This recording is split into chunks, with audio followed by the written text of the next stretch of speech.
ஹல்லேலூயா ஹல்லேலூயா. தேவ செய்திக்காக நம்ம செய்திக்கலாம். இம்மட்டுமாய் உங்க பரிசுத்த திருச்சமூகத்திலே உம்மை பாடி துதிக்கவும் ஆராதிக்கவும் மகிமைப்படுத்தவும் தகப்பன் பாராட்டின மேலான கிருபைகளுக்காக உமக்கு ஸ்தோத்திரம், உமக்கு ஸ்தோத்திரம், உமக்கு ஸ்தோத்திரம். அப்பா தகப்பனே, இப்பொழுதும் கூட என்னை முற்றிலுமாய் மறைத்து நீங்க மாத்திரம் வெளிப்படுங்க.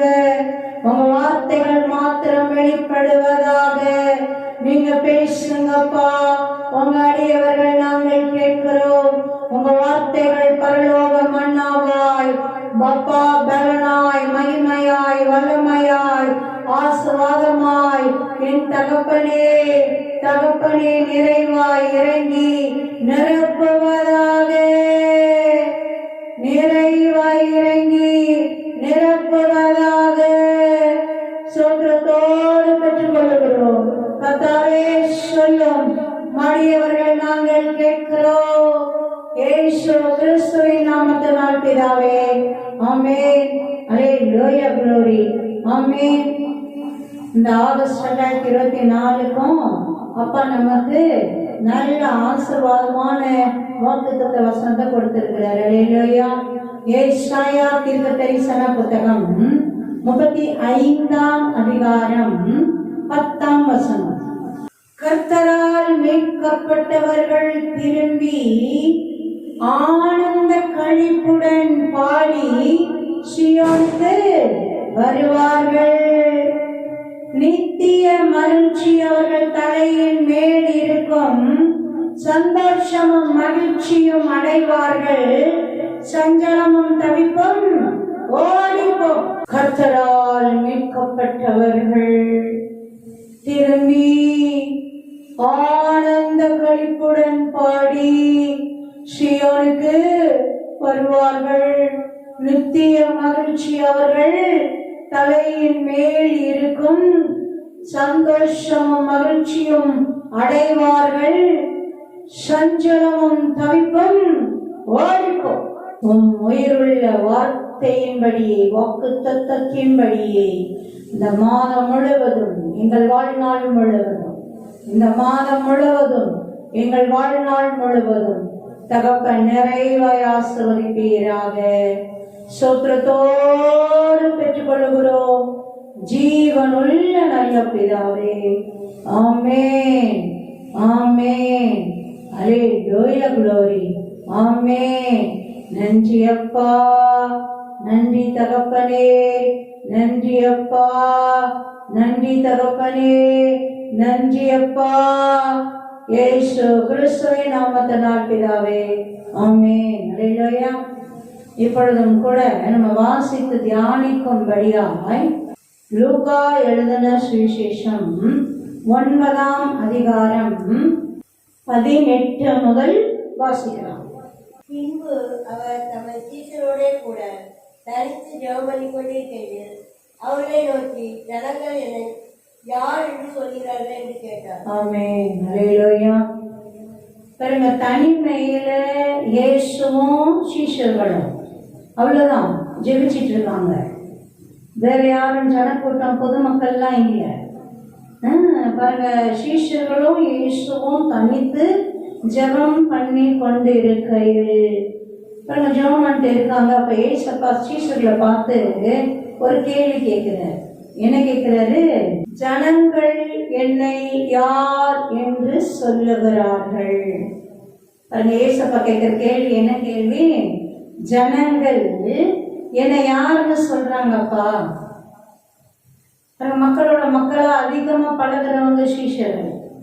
ஜனங்க என்ன பேசிக்கிறாங்க, என்ன பத்தி என்ன சொல்றாங்க, நான் யாருன்னு நினைக்கிறாங்க. பாருங்க, அந்த கேள்வியை கேட்கிறார். அதுக்கு சீஷர்கள் என்ன சொல்றாங்க வாசிப்போம்.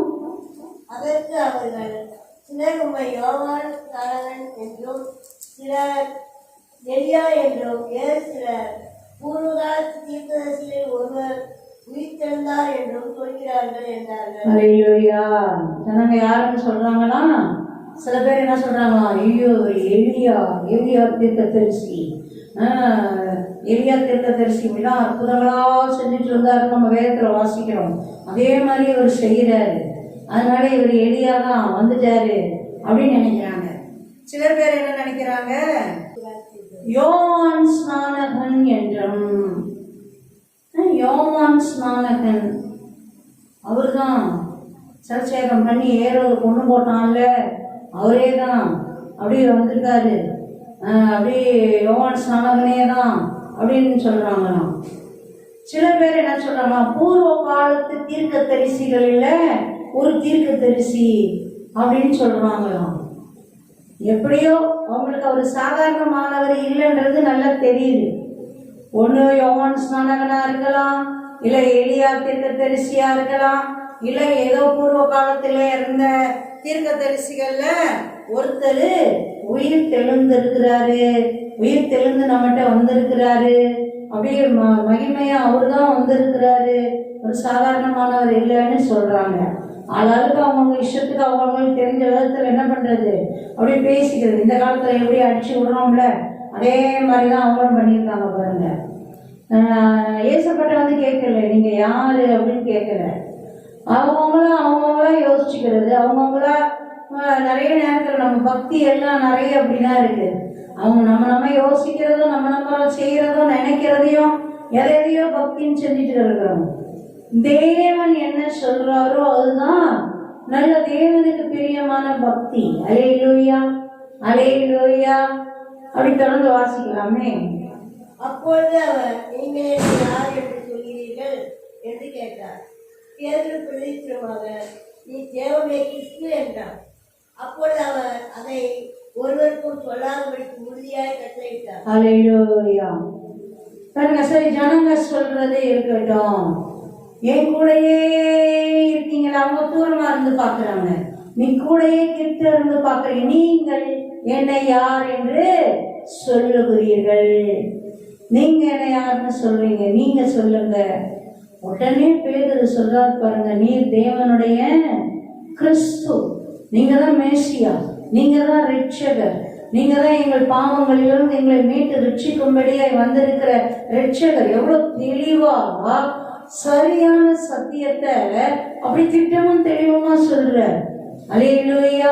அதான் நம்ம வேற சுவிசேஷத்துல வாசிப்போம். அப்ப ஏசப்பா அவருக்கு என்ன சொல்லுவாரு, இதை நீ மாம்சமும் ரத்தமும் உனக்கு வெளிப்படுத்தல, பிதாவாகிய தேவனே உனக்கு வெளிப்படுத்தினாருன்னு சொல்வார். அல்லேலூயா அல்லேலூயா.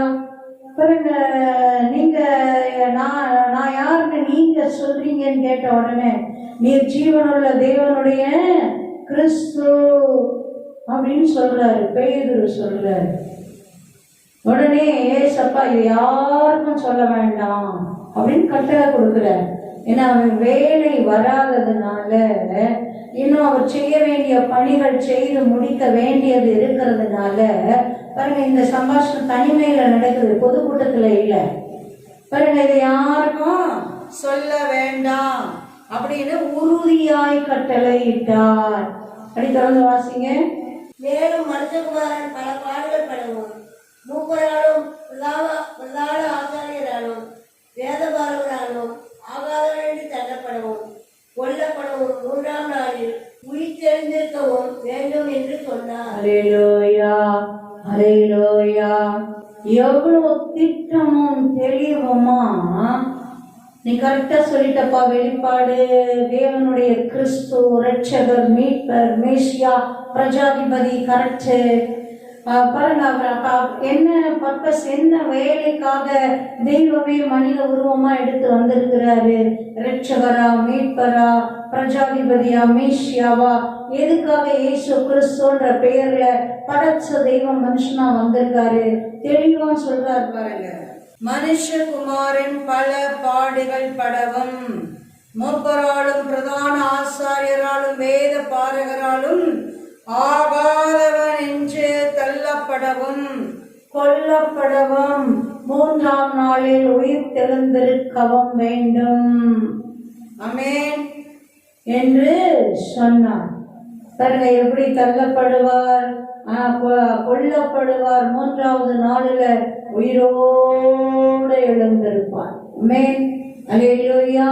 அப்படியே முழுவதுமா தேவனுடைய திட்டத்தை சுத்தத்தை தெளிவா சொல்லிட்டாரு பாருங்க. எப்படி தள்ளப்பட்டுருவாரு, அசட்டை பண்ணப்பட்டுருவாரு, கொல்லப்படுவாரு, எப்படி 3வது நாளிலே உயிரோடு எழுந்திருப்பார். ஆமென். அல்லேலூயா, அல்லேலூயா. தொடர்ந்து வாசிங்க. பின்பு அவர் எல்லாரையும் நோக்கி, ஒருவன் என் பின்னே வர விரும்பினான், அவன் தன்னைத்தான் எடுத்து தன் சிலுவையை அனுதினமும் எடுத்துக்கொண்டு என்னை பின்பற்ற கடவன். தன் ஜீவனை எடுத்துட்டு வருகிறவன் அதை இழந்து போவான். என் நிமித்தமாக தன் ஜீவனை இழந்து போகிறவன் அதை ரசித்துக் கொள்வான். ஆமென். அல்லேலூயா. எவ்வளவு தெளிவா சொல்றாரு. ஒருவன் என் பின்னே வர விரும்பினான், அவன் தன்னைத்தான் வெறுத்து தன் சிலுவையை அனுதினமும் எடுத்துக்கொண்டு என்னை பின்பற்ற கடவன். ஆமென். அல்லேலூயா, அல்லேலூயா. ஒருவன் என்ன பின்பற்றி வர விரும்பினாப்பா, பாரு என்ன சொல்றாரு. தன்னைத்தானே வெறுத்து தன் சிலுவையை அனுதினமும் எடுத்துட்டு என் பின்னாடி வரட்டும்.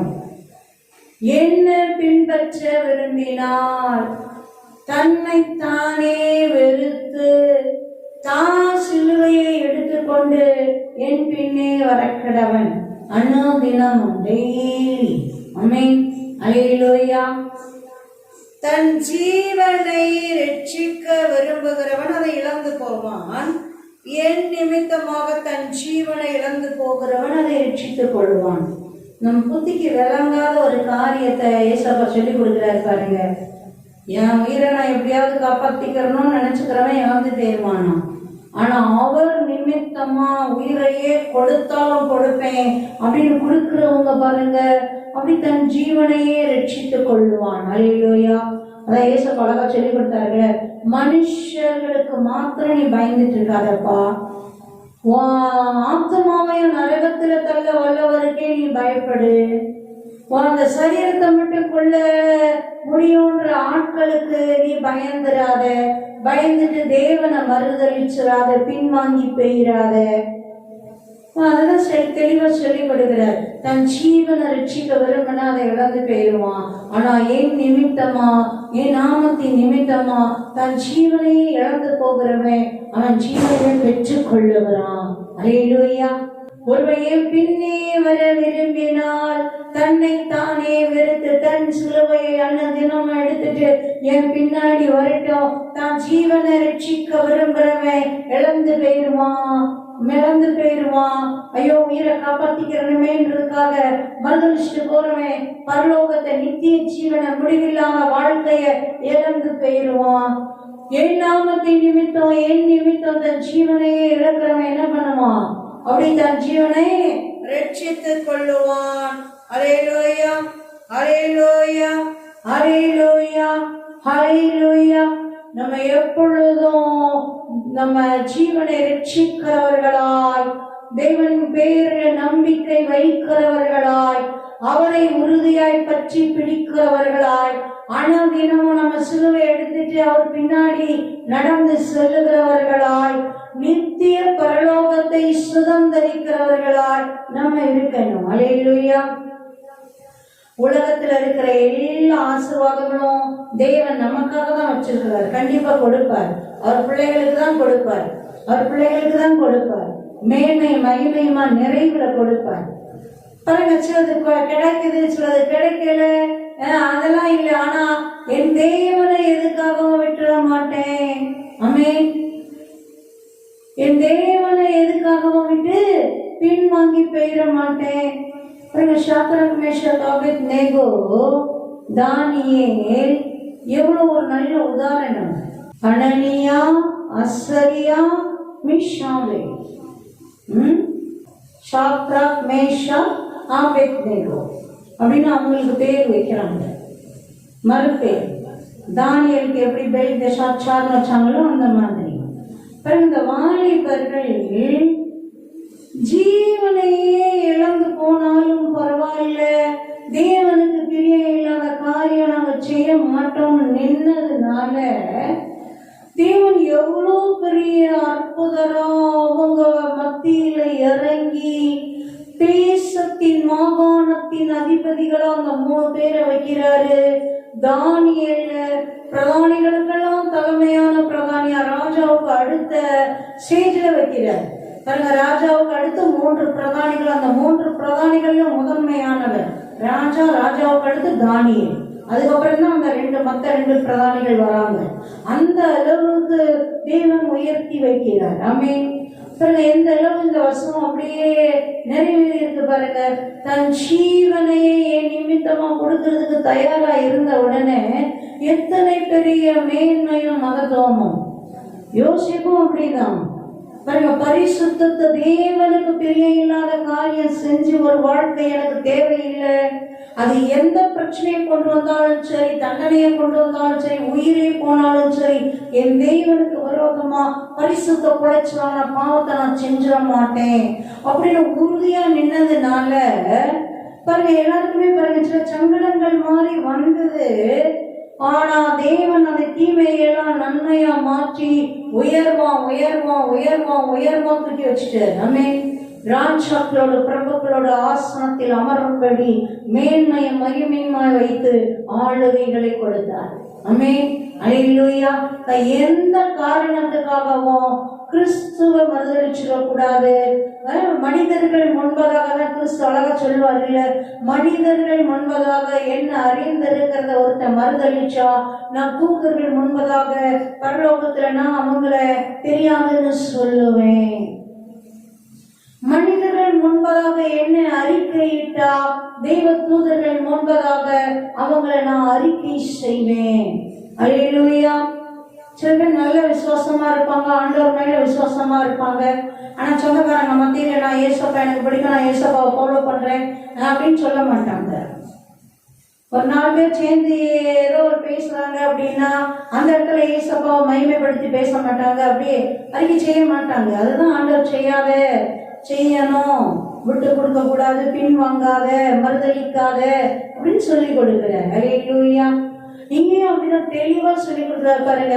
ஏன் நிமித்தம் தன் ஜீவனை இழந்து போகிறவன் அதை ரட்சித்துக் கொள்ளுவான். ஆமென். அல்லேலூயா. அல்லேலூயா. தொடர்ந்து வாசிப்போம்.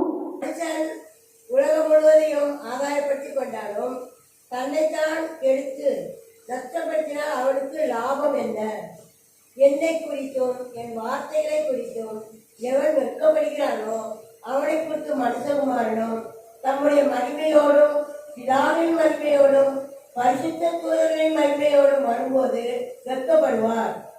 இங்கே நிற்கிறவர்களில் சிலர் தேவனுடைய ராஜ்யத்தை காணும் முன் மரணத்தை வெற்றி பார்ப்பதில்லை என்று மெய்யாகவே உங்களுக்கு சொல்கிறேன் என்றார். அல்லேலூயா.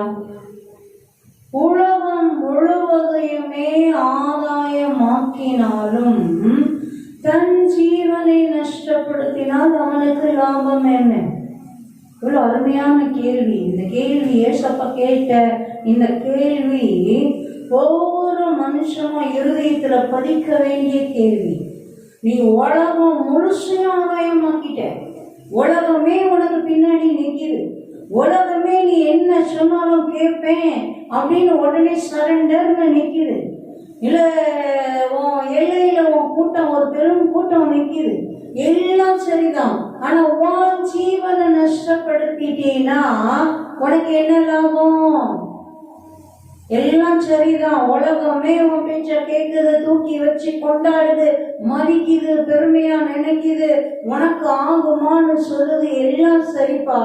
இந்த பூமியில நீ கண்ணை மூடிட்டீன்னா நரகத்துல போய் விழுந்தீன்னா நித்திய காலத்துக்கும் நீ நரகத்துல போய் விழுந்தீன்னா அதனால உனக்கு என்ன பிரயோஜனம்? இந்த உலகத்துல நீ அத்தனை மேன்மையும் மகிமையுமா வாழ்ந்து என்ன பிரயோஜனம்? அதான் சொல்லி கொடுக்கிற. உலகத்தையே ஆதாயமாக்கினாலும் தன் ஜீவனை நஷ்டப்படுத்தினால் அவனுக்கு லாபம் என்ன? முட்டாள்தனமான கால்குலேஷன் இல்ல. உலகத்துல இருக்கிற என்ன மாதிரி உலகத்திலே பெரிய பணக்காரன், கொழுத்த பணக்காரன், என்கிட்ட அவ்வளோ இருக்கு, என் பின்னாடி அவ்வளோ ஆட்கள் இருக்காங்க, என் பதவி என்ன, என் ஞானம் என்ன, என் அறிவு என்ன, எல்லாம் ஓகே, எல்லாம் ஓகே. ஆனா உங்க ஜீவன் இந்த பூமியில மரிச்சதுக்கு அப்புறம் பரலோகத்துக்கு போகுமா, நரகத்துக்கு போகுமா? ரொம்ப முக்கியம். ஜீவன் நஷ்டப்பட்டு கிடக்குதா, இல்ல லாபமா பரலோகத்துக்கு தைரியமா இங்க கண்ணை மூடானா அந்த கண்ணை திறப்பேன்னு சொல்ல முடியுமா? அதுதான் ஆண்டவர் சொல்லிக் கொடுக்கிறார். நீ உலகத்தையே ஆதாயமாக்கிட்டாலும் உன் ஜீவனை நஷ்டப்படுத்தினா உனக்கு லாபம் என்ன? ஏன்னா நிறைய நீ நினைக்கிற அளவுக்கு சாதாரணமான விளையாட்டு காரியமோ இல்லை இந்த பூச்சிக்காரன் கதையோ ஏமாத்து கதையோ இல்லை. படைச்ச தெய்வமே தெளிவா பேசுறாரு, தெளிவா பேசுறாரு. நரகம் மனிதர்களுக்காக உருவாக்கப்பட்ட இடம் இல்ல, பிசாசுகளுக்காகவும் தூதர்களுக்காகவும் உருவாக்கப்பட்ட இடம். பாருங்க, அவனுக்கு செவி கொடுத்து அவன மாதிரியே ஒரு வாழ்க்கை வாழ்ந்தா மனசாட்சியை அவிச்சு போட்டு துணிகரமா பாவங்களையும் தீமைகளையும் அசுத்தங்களையும் என்னை கேட்கறது யாரு, கண்டுபிடிக்கிறது யாருன்னு செஞ்சா பாருங்க, அப்படி இந்த பூமியில நீ நிலையெல்லாம் வாழ முடியாது. யாரா இருந்தாலும் ஒரு நாள் மரணம் நிச்சயம், அது என்னைக்குன்றது கூட தெரியாது. நீ இங்க கண்ணை மூடும்போது நரகத்துல போய் விழுவே. ஆனா அது முடிவில்லாத காலத்துக்கான வாழ்க்கை.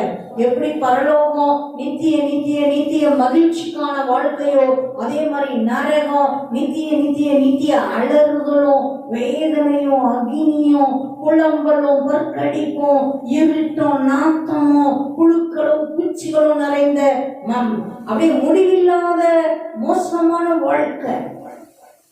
அதான் எவ்வளவு தெளிவா சொல்லி கொடுக்குறாரு. எப்பா நீ என் பின்னாடி வா, வர விரும்புறியா? உன்னையே வெறுத்து சிலுவை அனுதனம் எடுத்துட்டு என் பின்னாடி வா. ஜீவனை ரட்சிக்கணும்னு விரும்பினா இழந்து போயிருந்தேன். நான் என் உயிரை காப்பாற்றிக்கிறணும், நான் இதை பண்ணிடணும், நான் நல்லா இருக்கணும், எனக்கு பணம் வேணும், எனக்கு அது வேணும், இது வேணும், நான் அதுக்கு எதையும் செய்ய தயார்னா நீ ஜீவனை இழந்து போயிருவேன், நரகத்துக்கு உரியவனா மாறிடுவேன். இல்ல நான் என் இயேசுவை நாமத்தின் நிமித்தம் நான் ஜீவனை கூட இழந்து போவேன், ஆனா தேவனுக்கு பிரிய இல்லாத காரியம் செய்ய மாட்டேன், நான் அவரை மறுதளிக்க மாட்டேன், பின்வாங்க மாட்டேன் அப்படின்னா நீ உன் ஜீவனை நீ ரட்சித்துக் கொள்ற. இந்த கண்ணை ஒண்ணு அங்க கண்ணை திறந்துட போற மகிமையின் தேசம். இந்த உலகம் நிழல், அது நிஜ உலகம், பரலோகம். அல்லேலூயா. நிழல் உலகமே இத்தனை மகிமையும் மேன்மையும் கனமும் அப்படியே என்ன அழகு, என்ன அப்படியே இருக்குதே. அப்ப பரலோகம் எந்த அளவு மேன்மையும் மகிமையுமானது. இதுக்காக அதை இழந்துடக்கூடாது. அதான் அழகா பாடியிருக்காங்க பாருங்க, பக்தர் என்ன அழகா உணர்ந்து, மண்ணுக்காக மாணிக்கத்தை விட்டிட மாட்டேன். வெறும் மண்ணுக்காக மாணிக்கத்தை விட்டுடவே மாட்டேன். அல்லேலூயா, அல்லேலூயா, அல்லேலூயா. பாருங்க, அதான் சொல்லி கொடுக்குறாரு. உலகம் முழுசையுமே ஆதாயமாக்கி வச்சிருந்தாலும்பா உன் ஜீவனை நஷ்டப்படுத்திட்டீங்கன்னா உனக்கு லாபம் என்ன? உனக்கு லாபம் என்ன? அதை விட ஒண்ணுமே இல்லை. லாசரு மாதிரி அப்படியே பிச்சைக்காரன் மாதிரி இருந்துட்டு அவன் செத்து அவன் பரலோகத்துக்கு போயிட்டான். அண்ணு தினமும் சம்பரமா சாப்பிட்டு ரத்தாம்பரம் உடுத்துனேன் அப்படியே ஐஸ்வர்யவான் பாருங்க நரகத்துல போய் விழுந்தான். ஏசப்பா எவ்வளவு தெளிவா விளக்கி காமிச்சிருக்காரு பாத்தீங்களா? பிறகு எல்லாம் இருக்கிறது ஆசீர்வாதம், அதோட கூட இரட்சண்யத்தின் மகிமையின் சந்தோஷம், பாவ மன்னிப்பின் நிச்சயம், கிறிஸ்துவை அறிந்து ஏற்றுக்கொண்ட மகிமையின் விசுவாசம், அது ரொம்ப ரொம்ப முக்கியம். சிறைச்சாலை தலைவன் பவுல் கிட்ட கேட்டாங்க, ஆண்டவ மாறே, பவுல்டையும் சீராட்டையும் ஆண்டவ மாறே, நாங்கள் ரட்சிக்கப்படுவதற்கு என்ன செய்யணும்? கர்த்தராகிய இயேசு கிறிஸ்துவை விசுவாசி, அப்பொழுது நீயும் உன் வீட்டாரும் ரட்சிக்கப்படுவீர்கள். நம்ம மார்க் 16 அதிகாரத்துல கடைசியில உயிர் தெழுந்த கிறிஸ்து கட்டளை கொடுத்து பரமேறி போறதுக்கு முன்னாடி பேசின வார்த்தைகள் வாசிச்சோம் பாருங்க. விசுவாசித்து ஞானஸ்நானம் பெறுகிறவன் ரட்சிக்கப்படுவான், விசுவாசியாதவனோ ஆக்கினை தீர்ப்புக்கு உட்படுவான். உயிர் தெழுந்த கிறிஸ்து பேசின வார்த்தை. மனுஷ வார்த்தை இல்லை. பாருங்க, நம்ம ஜீவனை எப்பொழுதும் ஆதாயமா வைத்திருக்கிற பிள்ளைகளா, எப்ப எந்த விதத்துல மரணம் வந்தாலும் இங்க கண்ணை மூடா நான் அங்க கண்ணை திறப்பேன், இல்ல ரகசிய வருகை வந்தாலும் அந்த செகண்ட் நான் பரலோகத்தின் பிள்ளையா போயிருவேன். அந்த நிச்சயம் நமக்கு இருக்கணும். நம்மளை நம்ம தான் ஆராய்ஞ்சு பார்க்கணும். அடுத்தவங்க எல்லாம் நம்மளை கண்டுபிடிக்க முடியாது. நமக்குள்ள அந்த நிச்சயம் இருக்கா? அந்த நிச்சயத்தின் தன்மை தைரியம் இருக்கா? பாருங்க, இல்லைன்னா ஏன் இல்லை, இல்லாம பார்க்கிற காரியங்களை அகற்றி போட்டு நல்லா தேவனுக்கு பிரியமா பிரியமா பிரியமா வாழ்க்கையை ஆராய்ந்து நிதானித்து மறுரூபப்படுத்தி பரிசுத்தப்படுத்தி கொள்ளணும். ஆமென். அல்லேலூயா. என்னை குறித்தும் என் வார்த்தைகளை குறித்தும் எவன் வெட்கப்படுகிறானோ, பாருங்க, ஏசப்பாவை குறிச்சும் ஒரு வார்த்தைகளை குறிச்சும் யார் வெட்கப்பட்டாலும் சரி, அவனை குறித்த மனுஷகுமாரனும் தம்முடைய மகிமையோடும் பிதாவின் மகிமையோடும் பரிசுத்த தூதர்களின் மகிமையோடும் வரும்போது வெட்கப்படுவார். ஐயோ, என்ன ஒரு பரிதாபம்! பாருங்க, அப்படியே மகிமையோடு, பிதாவின் மகிமையோடு, தூதர்களின் மகிமையோடு, இரண்டாம் வருகையில மகிமையா வரப்போறாருல்ல, அன்னைக்கு நான் வெட்கப்படுவேன். என்னை குறித்து என் வார்த்தைகளை குறித்து எவன் வெட்கப்படுகிறானோ அவனை குறித்து. கிறிஸ்துவின் பிள்ளைகளா வாழ்றது பாக்கியம், மேன்மை, மகிமை, பேராசீர்வாதம். இந்த இம்மையில மட்டும் இல்ல, மறுமையிலையும் பேராசீர்வாதம். நம்ம ஒரு நாள் அதை மறந்துடக்கூடாது. அல்லேலூயா. படைத்த தெய்வத்தை அப்பா அப்பா அப்பா அப்பான்னு கூப்பிட்டு வாழ்ற வாழ்க்கை, அது எத்தனை பெரிய ஸ்லாக்கியம். அவரை உண்டு, அவருடைய வார்த்தைகளை அப்படியே வாசிச்சு தியானிச்சு வாழ்வா மாற்றி, அவர் நமக்குள்ளும் நம்ம அவருக்குள்ளும் அப்படியே இணைந்து வாழுகிற வாழ்க்கை எத்தனை பெரிய ஸ்லாக்கியம். ஆமென். அல்லேலூயா. ஒரு நாளும் நம்ம மகிமையை இழந்து போகிறவர்களா அல்ல, கிறிஸ்து வெட்கப்படுகிறவர்களா இல்ல, நம்மை மகிமைப்படுத்துகிறவரா இருக்கிற அளவுக்கு நம்ம வாழ்க்கை இருக்கணும். ஆமென். இங்கே நிற்கிறவர்களில் சிலர் தேவனுடைய ராஜ்யத்தை காணும் முன் மரணத்தை ருசி பார்ப்பதில்லை என்று மெய்யாகவே உங்களுக்கு சொல்லுகிறேன் என்றார். தேவனுடைய ராஜ்யத்தை இங்க நிற்கிறவங்களே சில பேர் பார்ப்பீங்கப்பானே சொல்ற. அதுக்கு முன்னாடி மரணத்தை ருசி பார்ப்பது இல்லை என்று மெய்யாகவே உங்களுக்கு சொல்லுகிறேன். அந்த பேரு பெற்றவங்களும் இருக்காங்க. அங்க நின்றுட்டு இருந்த சில பேர்லாம் தேவனுடைய ராஜ்யத்தை பார்க்குற வரைக்கும் மரணத்தை ருசி பார்க்கலையா, பார்க்க மாட்டாங்களாம். மெய்யாகவே சொல்றாராம். அந்த பேரு பெற்றவர்களும் இருக்கிறாங்க. எத்தனை மகிமை, மேன்மை பாருங்களேன். கிறிஸ்துவை விசுவாசிக்கும் போது, அவர் வார்த்தைகளின்படி வாழும்போது இந்த பூமியில மட்டும் ஆசீர்வாதம் இல்லை பாருங்க, மறுமையிலையும் நித்திய நித்திய நித்திய காலத்துக்கு முடிவில்லாத மகிழ்ச்சியின், குதூகலத்தின், கொண்டாட்டத்தின், பரலோகத்தின், மேன்மையின் வாழ்க்கை. அல்லேலூயா. நோயே இல்லாத, பேயே இல்லாத, பிரச்சனையே இல்லாத, கண்ணீரே இல்லாத, கவலையே இல்லாத, மரணமே இல்லாத, துக்கமே இல்லாத, வெளிப்படுத்தின விசேஷங்களை எவ்வளவு தெளிவா வாசிக்கிறோம். அத்தனை மகிமை நிறைந்த வாழ்க்கை. ஆமென். ஒரு நாளும் நம்ம அதை இழந்துடக்கூடாது. ஆமென். அல்லேலூயா. அல்லேலூயா. கிறிஸ்துவை மகிமைப்படுத்தி மேன்மைப்படுத்தி மகிமைப்படுத்தி மேன்மைப்படுத்தி அவர் வார்த்தைகளின்படி வாழ்ந்தாலே, யோசுவால வாசிச்சோம்ல, நீ அப்படின்னு அதை யோசிச்சுட்டே தியானிச்சுட்டே இருந்தீனாப்பா, உன் வாயை விட்டு அவர் வார்த்தைகள் பிரியாம இருந்துச்சுனாப்பா, நீ போற இடமெல்லாம் புத்திமானாய் நடந்து கொள்ளுவாள். நீ செய்கிற காரியங்களெல்லாம் வாய்க்கும். அவ்வளவு மேன்மையின் ஆசீர்வாதத்தை தேவன் கட்டளையிடுகிறார். ஆமென். அல்லேலூயா. அல்லேலூயா. அல்லேலூயா. அல்லேலூயா. அல்லேலூயா. அந்த மகிமையின் அந்த புண்ணிய வாழ்க்கைக்கு, பாக்கிய வாழ்க்கைக்கு நம்ம ஒவ்வொருத்தரும் அர்ப்பணிப்போம். நம்ம வாழ்க்கையை ஆராய்ந்து பார்த்து சீர்படுத்த வேண்டியவர்களை சீர்படுத்தி, சரிப்படுத்த வேண்டியவர்களை சரிப்படுத்தி, அப்படி ஒழுங்குபடுத்த வேண்டியவர்களை ஒழுங்குபடுத்தி, எப்படியும் வாழலாம் ஒரு வாழ்க்கை. அந்தந்த நேரத்துக்கு அந்தந்த பிரச்சனை சரியா போச்சுன்னா போதும் அப்படின்னு ஒரு வாழ்க்கை வாழ்ந்துடக்கூடாது. எப்படியும் வாழ்ந்துடலாம், எப்படியும் வாழ்ந்துடலாம். இந்த நேரத்துல காரியம் சாதிச்சோமா, முடிஞ்சது இல்லை, அது நரகத்துக்கு நேரம் எடுத்துட்டு போயிடும். எச்சரிக்கையோட தேவனுக்கு பயந்து தேவனுக்கு பிரியமுள்ள வாழ்க்கை வாழ நம்ம ஒப்பு கொடுப்போம். ஆமென், அல்லேலூயா. அதுதான் சிலுவை. என்னமோ ஒரு மரத்துல சிலுவையை தூக்கி வச்சுட்டு அப்படியே இழுத்துட்டு போகணும்னு இல்லை. ஏதோ நோயும் பாடும் வேதனையும் கஷ்டமும் அப்படி அது இல்லை. கிறிஸ்துவின் வார்த்தைகளின் நிமித்தம், அவர் நாமத்தின் நிமித்தம் அப்படி நம்ம ஒரு வாழ்க்கை பரிசுத்த தூய வாழ்க்கை வாழும்போது ஒரு சில இடர்கள்லாம் வருது பாருங்க, அதுதான் சிலுவை.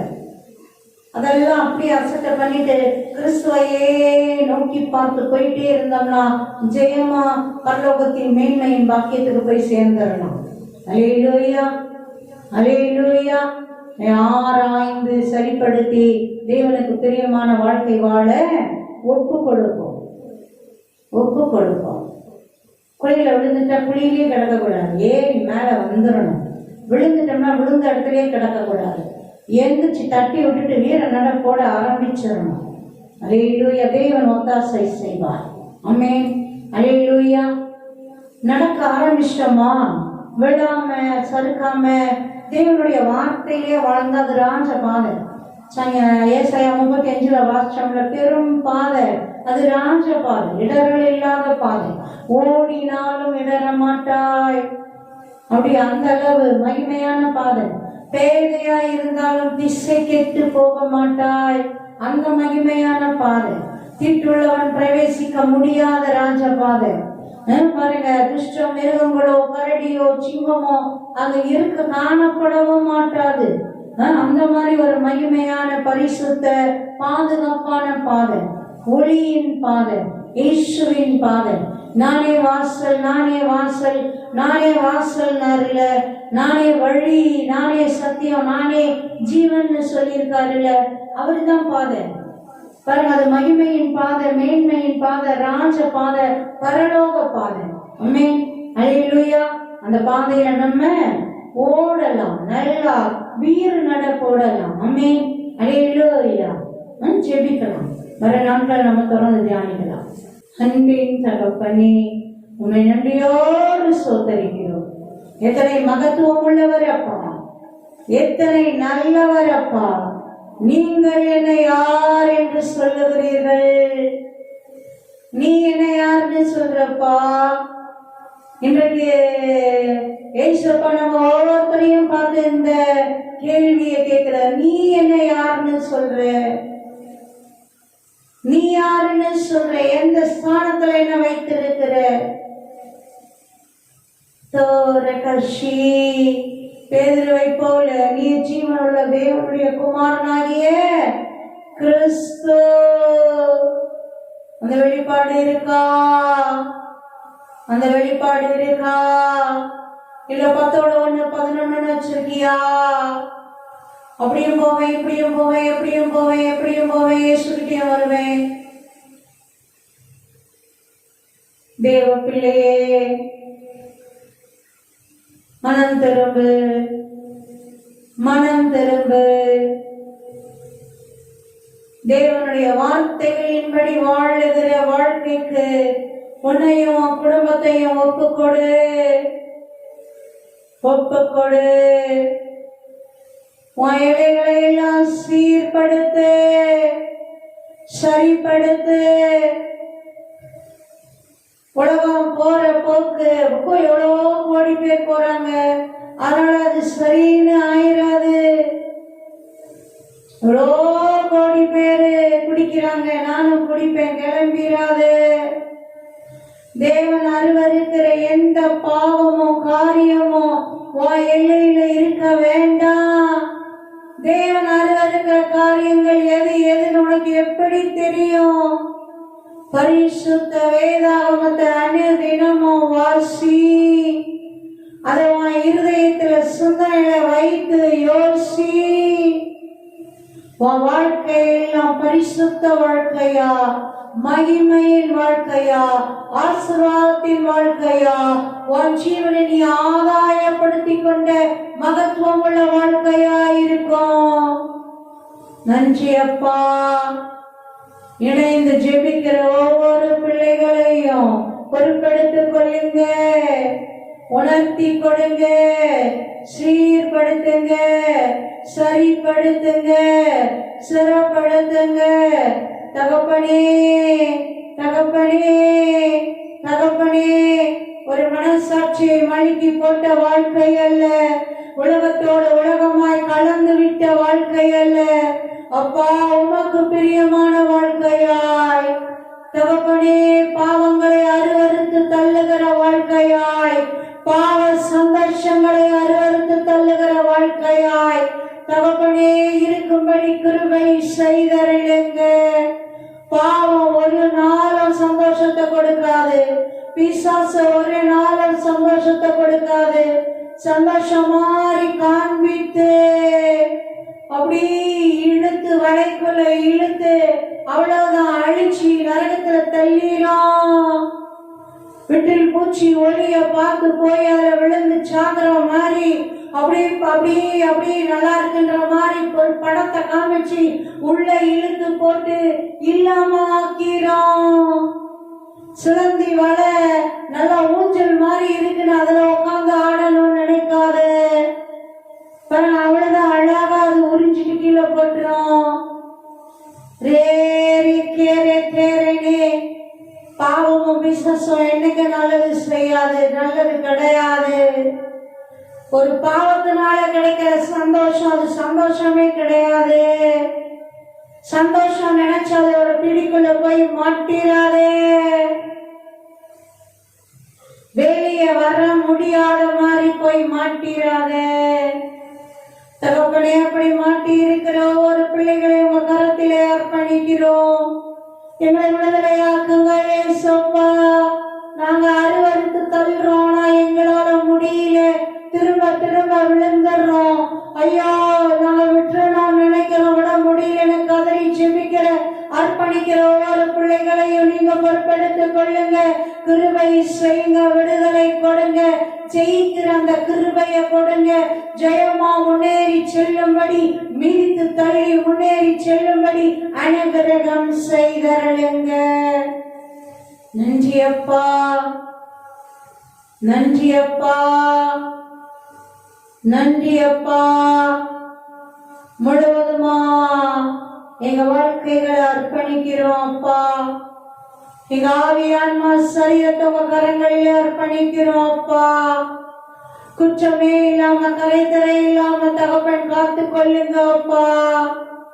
எங்க குடும்பத்தை, எங்க பிள்ளைகளை, அவர்கள் முழு குடும்பத்தை உங்க அன்பின் கரங்களிலே அர்ப்பணிக்கிறோம் அப்பா. நீங்க காத்து கொள்ளுங்க, திசை மாறி போகாதபடி காத்து கொள்ளுங்க, உடனிருந்து நடத்துங்க.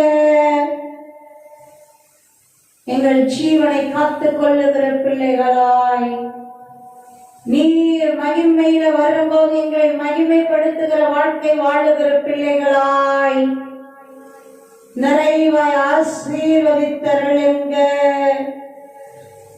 மேலான பேறுகளை, நற்பேறுகளை, பாக்கியங்களை பெற்று வாழுகிற ஆசீர்வாதங்களை தந்தருளுங்க. உங்க வல்லமையாலும் மரங்களாலும் கனிகளாலும் நிரப்பி, உங்க பரிசுத்தத்தால் நிரப்பி, மேன்மையும் மகிமையுமாய் வாழுகிற பாக்கியத்தை தந்தருளுங்கப்பா. முற்றிலுமாய் அர்ப்பணிக்கிறோம், முற்றிலுமாய் அர்ப்பணிக்கிறோம். சோத்திரத்தோடு பெற்றுக் கொள்ளுகிறோம். நன்றி சொல்லி பெற்றுக் கொள்ளுகிறோம். இயேசு கிறிஸ்துவின் நாமத்தினால் செபிக்கிறோம். வேண்டுகிறதுக்கு நினைக்கிறதுக்கு மிகவும் அதிகமாய் கிரியை செய்ய வல்லவரே, எங்களை கரை திரை முதலானவைகளை அகற்றி போட்டு பரிசுத்தப்படுத்தி வலுவாதபடி பாதுகாத்து மாசற்றவர்களாய் உம்முடைய சன்னிதானத்துக்கு முன்பதாக நிலை நிறுத்த வல்லமை உள்ளவரே, உமது கரத்திலே எங்களையும் எங்கள் முழு குடும்பங்களையும் எங்கள் எல்லைகளையும் எங்கள் அப்பா என் தகப்பனை உண்டான எல்லாவற்றையும் அர்ப்பணிக்கிறோம். இயேசு கிறிஸ்துவின் நாமத்தினால் ஜெபித்து ஜெயம் எடுக்கிறோம் ஜீவனுள்ள நல்ல பிதாவே. ஆமென், ஆமென். அல்லேலூயா, glory. ஆமென்.